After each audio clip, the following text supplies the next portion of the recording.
안녕하세요. 닥터 꼬집입니다.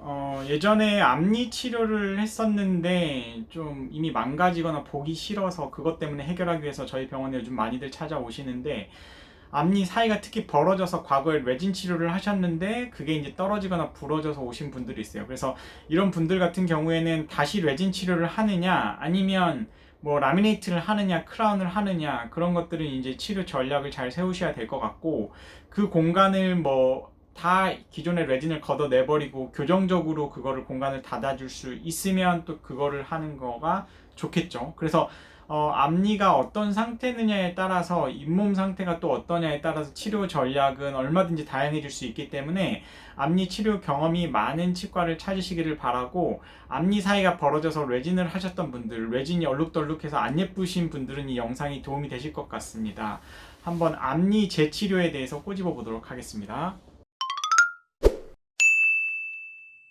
네, 앞니가 깨져서 치료했던 곳이 변색도 되고 충치가 있어서 너무 보기 싫어요 하면서 이제 환자분이 어떻게 보면은 이미 예전부터 알고 있었죠. 아, 나 앞니 안 좋은데, 앞니 상태 안 좋은데, 이거 어떡하지? 치료를 차일피일 미루다가 이게 결과적으로는 뭐 떨어져 나와버리면 이제 더 이상 미룰 수가 없는 거죠. 혹시나 이제 가서 뽑게 될까봐, 아니면 가서 치료가 안 된다고 할까봐 그 두려움 때문에 못 오시는 분들도 많으신 것 같고, 그리고 뭐 바쁘시고 안 아프니까 당장 사는데, 먹고 사는데 지장이 없으니까 얼룩덜룩하고 뭐 지저분하게 안 좋은데 또 이거를 미루시다가 오시는 분들이 많고, 그리고 이제 비용 때문에 앞니 치료에 비용이 너무 많이 들어갈까봐 또 이제 목돈이 들어가야 되니까 고민을 하다가 결국에는 이제 늦게 찾아오시는 분들이 많은 것 같습니다.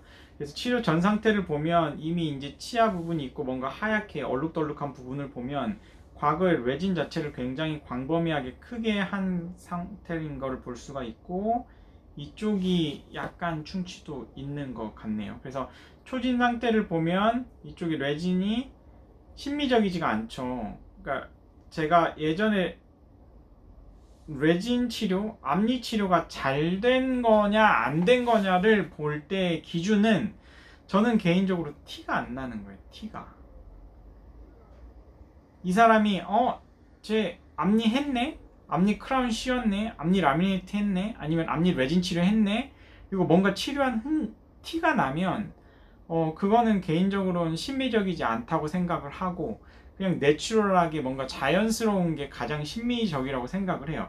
그래서 어쨌든 레진이 과거에 비심미적으로 되어 있고, 레진의 뭔가 발전 속도가 굉장히 최근 10년 동안 확 발전을 했기 때문에 과거에는 레진의 퀄리티가 이렇게 좋게 나오지 않을 수가 있지만 요새는 좀 더 심미적으로 할 수 있다.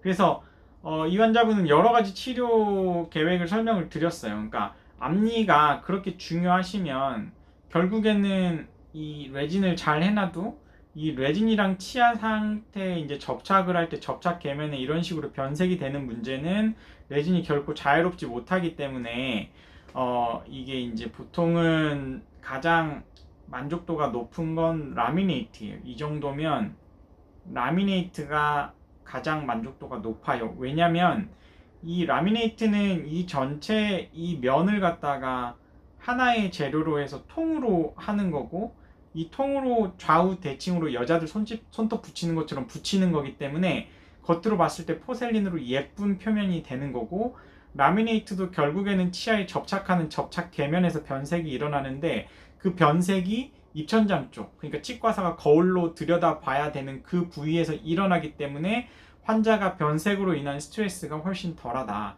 근데 레진이 됐든 라미네이트가 됐든 크라운이 됐든 앞니 치료하신 분들은 앞니로 뭐 갈비를 뜯어먹거나 앞니로 뭔가를 할 때는 항상 조심하셔야 되세요.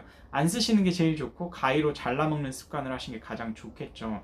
anyway, 근데 이 환자분은 치아 삭제하는 게 잘 최소로 했으면 좋겠고, 교정하는 것도 원치 않으셨어요. 실은 이 아래 앞니도 삐뚤빼뚤하기 때문에 뭔가 교정적으로 해서 이거를 갖다가 뭐 반드시 펴고, 여기 부분은 이제 이 사이에 원래 이제 스페이스가 있기 때문에 공간이 벌어져 있기 때문에 이 공간을 좀 닫아주면 좋겠다. 그래서 교정 상담도 진행을 하면 좋겠다라고 말씀을 드렸는데, 일단 교정은 장치를 해야 된다는 거, 기간과 비용이 또 많이 들어가기 때문에 좀 부담스러워 하셔서 그래서 일단 다시 레진으로 하기로 했어요.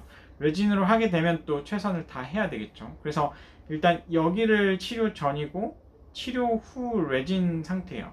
제가 아까 말씀드렸듯이 레진이 치료가 앞니가 잘 됐느냐 안 됐느냐를 판단하는 기준은 자연스러움이에요. 자연스럽고 내 치아처럼 되어 있는 거죠. 이 환자분은 약간 치아를 조금 이제 각진 치아, 이쪽이 각이 져 있기 때문에 각진 모양을 만들어 주기 위해서 노력을 했고, 좌우가 대칭이 되게끔 노력을 했고, 아래에서부터 이머전시 프로파일이라고 하는 이게 자연스럽게 이렇게 이행이 돼서 이쪽 부분에 치주 질환이 안 일어나도록 되려고 노력을 했어요. 그래서 이 정도면은 그냥 뭐 환자분은 매우 만족해 하셨죠. 이제 자신 있게 웃을 수 있을 것 같고 좀 사회생활을 좀 그렇게 할 수 있을 것 같다고. 그래서 이쪽 입천장 쪽에서 봤을 때도 보면은 여기서부터 여기가 이렇게 턱이 져 있는 게 아니고 뭔가 여기서부터 자연스럽게 이렇게 이행이 돼야지만이 잇몸이 건강할 수 있다라고 보시면 되시고, 그래서 여러분들이 이제 치과를 선택하실 때 여러 가지 치료 전략, 환자의 상황과 뭔가 경제적인 여건 이런 걸 고려를 해서 적합한 치료 계획을 수립해 줄 수 있는 곳을 찾으면 맞을 것 같고, 레진이 앞니 치료 이렇게 했을 때는 저희도 환자분한테 들어가는 노력과 시간이 오래 걸리기 때문에 치과 비용 자체가 조금 높게 책정이 될 수밖에 없어요. 왜냐면 그만큼 시간이 오래 걸리고 심미적으로 할 수 있는 테크닉이 많이 들어가기 때문에. 그래서 비용이 조금 더 들겠지만, 물론 이제 라미네이트를 하거나 크라운을 씌우는 것보다는 비용이 덜 들긴 하지만 일반적인 레진보다는 당연히 이런 심미 케이스에서 레진 비용이 조금 더 비싼 거는 환자분들이 이해를 해 주셔야 될 부분인 것 같고요. 그래서 뭔가 이런 레진이 굉장히 테크닉 센서티브한 재료이기 때문에 어떤 치과 의사가 어떻게 치료하느냐에 따라서 결과가 달라지는 거예요. 그래서 가장 심미적인 치료는, 가장 심미적인 앞니 재치료는 자연스러움이고 티가 나지 않는 치료다라고 알고 계시면 좋을 것 같고, 환자분이 좋은 치과사 찾으셔서 좋은 앞니 치료 완성되기를 바라고, 그렇게 됐을 때 좀 자신있게 사회생활 할 수 있을까 생각합니다. 그래서 이 영상이 앞니 재치료를 앞두고 계신 분들한테는 도움이 되셨기를 바라고, 이 영상이 도움이 되셨다고 하시면 치과 DM 닥터 꼬집 좋아요 구독 꼭 요청드립니다. 감사합니다.